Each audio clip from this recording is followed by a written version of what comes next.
unipqaaqutiarsigitpin taalaqanilaqannassuq unipqaaqtuaq qaaviuraqama niviaqsiaqarualuguuq iñuuniaqanersuq angayoqaagamani sumitaimma niviaqsiaqarualu qamuniallatunersaq aasiisuraqallavluni supayaanik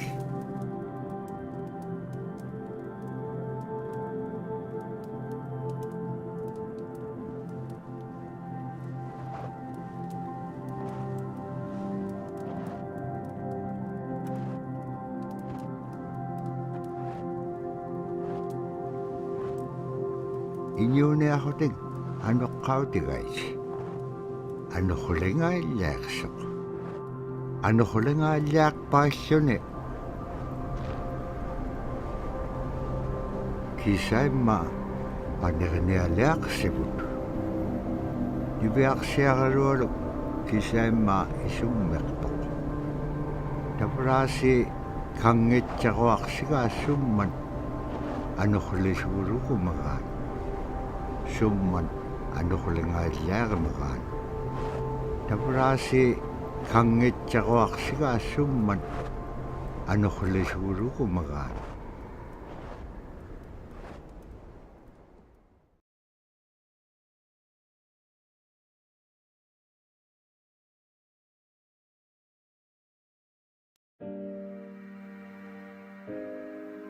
So scrimshaw is this really beautiful method of art that's done either on baleen or ivory, and traditionally it was used to tell stories. Each etching is telling a story of some event. Caribou hunting was taking place. This is what was going on. War began around this time, and so it sort of gives you a timeline of history through etching.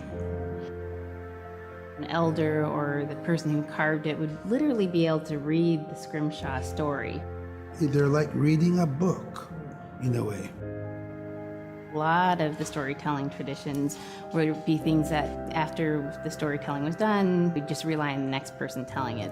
And so scrimshaw is a very important way for Alaskan Native people to record their history.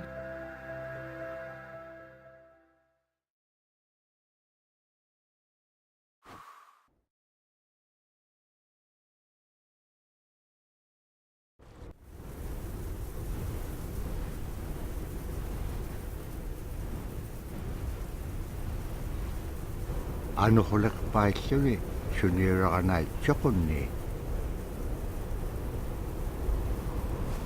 tavrani viaqsiaqarualuk ayuungitsoq payyagniuliqsoq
toqutaavayaqtoq kisimeriorumi arraannapqangapiaqtoq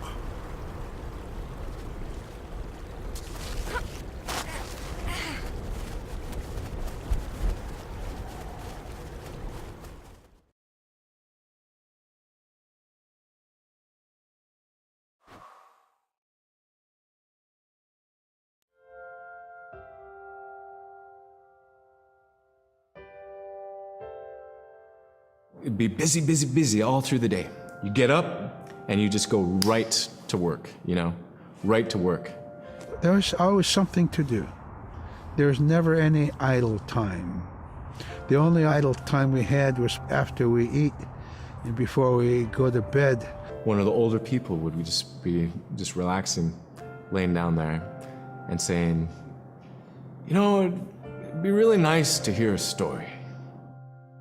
And then just organically, someone would just start telling a story. Storytelling for the Iñupiaq people is very important because it not only created that sense of community, but is a way to pass on wisdom to the next generation. It was like TV, you know? It was just like, it was as good as anything, any movie you've ever seen.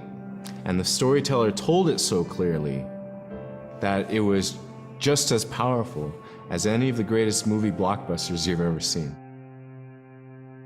There was a reason behind the stories that we were told because they held traditional knowledge. They held things that we might need to know in life, whether it was about how to find food or how to survive, or it was about well-being and the importance of connecting with people and being a good member of the community. We all do stories. We all live in stories.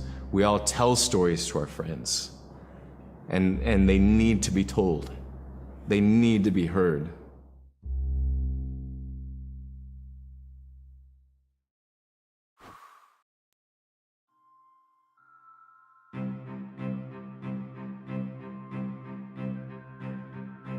One of the things I think a lot of people need to understand is we aren't a museum piece. The Iñupiaq people are a living people and a living culture. Even though we're in northern Alaska, which covers this vast area from Nome all the way over the Canadian border, is that there is this extreme value of interconnectedness and interdependence. It's a hunting society, a gathering society from thousands of years. This is what creates our culture. That special relationship between humans and the natural world and the animals, and that it teaches you how to have a society that doesn't do too much harm to the world. Love and respect for nature, for one another, for our elders.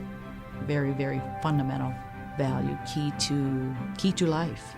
Our values are something that bind us all. The importance of sharing with one another, the importance of spirituality, and the connection to the land, our traditions, how we hunt, sharing of stories and songs and dances. I'm Iñupiaq. I'm from the Arctic Ocean. Iñupiaq, I am Iñupiaq. It's very important to me. It's who I am as a person. And we're very proud of who we are, and we want to continue that.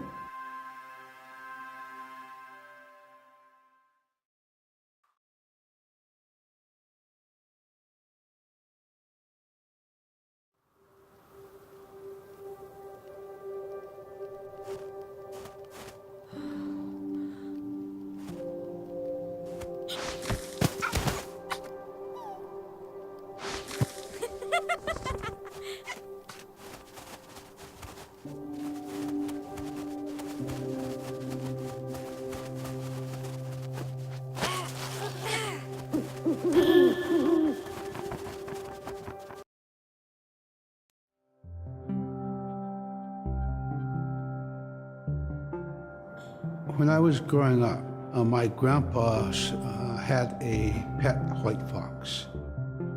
If you're a good friend with a fox, when there's danger abound, they try to keep you from getting into trouble. They pull tricks here and there, and foxes are like spoiled little kids in a way. When you let her out, she'd go prancing out in the snow, jumping in the air. I know she was happy then. Come running at me and jump on my chest, knock me backwards, lick my face, and I try not to let it. So that was my memory of my grandpa's pet fox.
caribou it provided for us in many ways. Our clothing in those days was made of all caribou skin.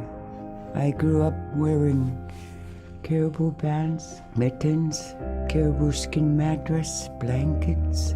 Some people had boots that were made with wolf leggings, sealskin sole bottoms.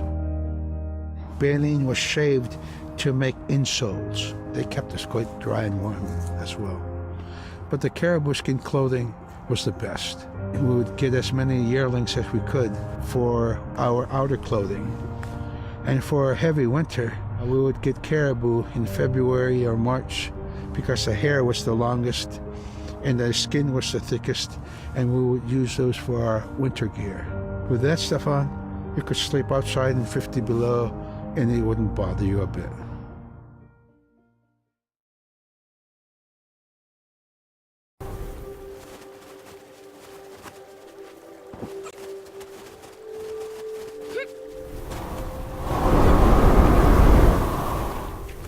Niveaqsiaqalualuk kangeqsingaluq supayaat ikayortiqaranivlugit.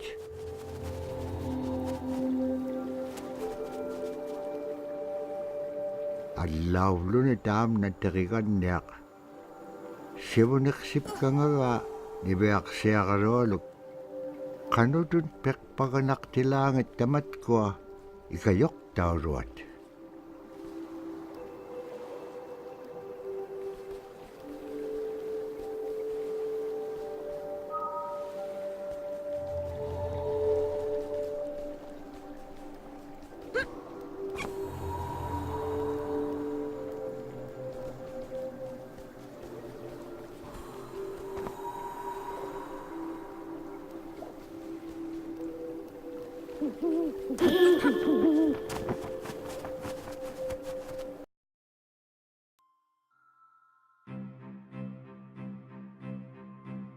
Silla is the weather. It also means the atmosphere. Here's the Nuna, or the land. And it's anything from the land into the moon, the sun, the stars. That's Silla.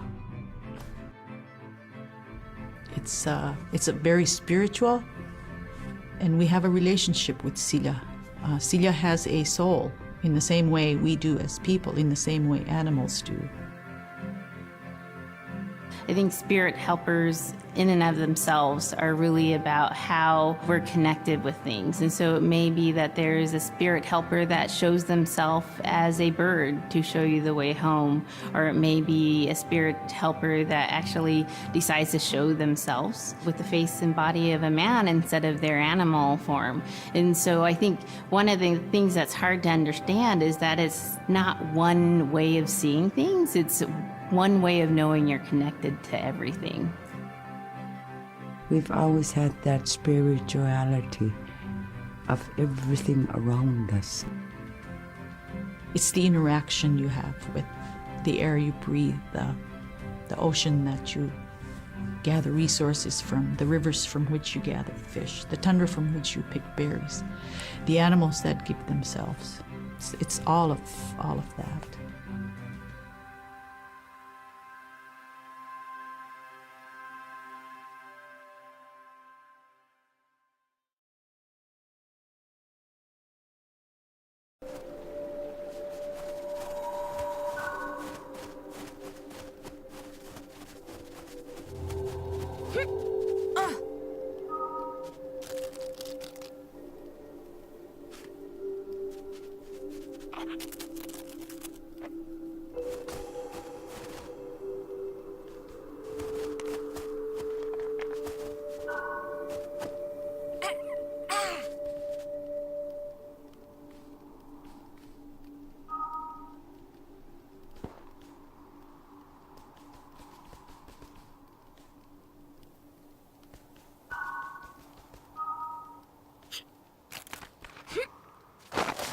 Niveaqsiaqalualugulu teriganniaqalu ikayuutipiaqtuk.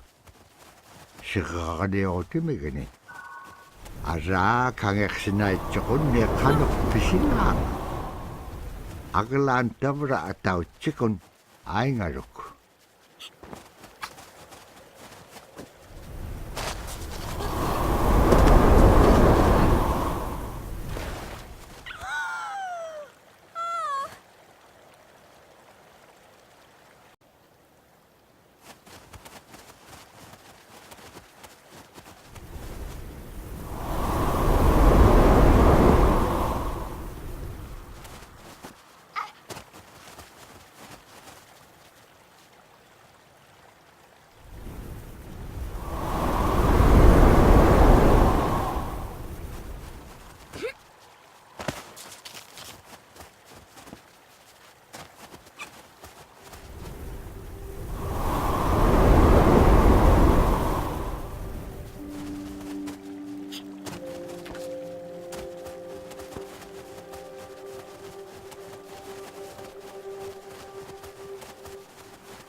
In the winter, when we were traveling, we didn't build sod houses, we built snow houses.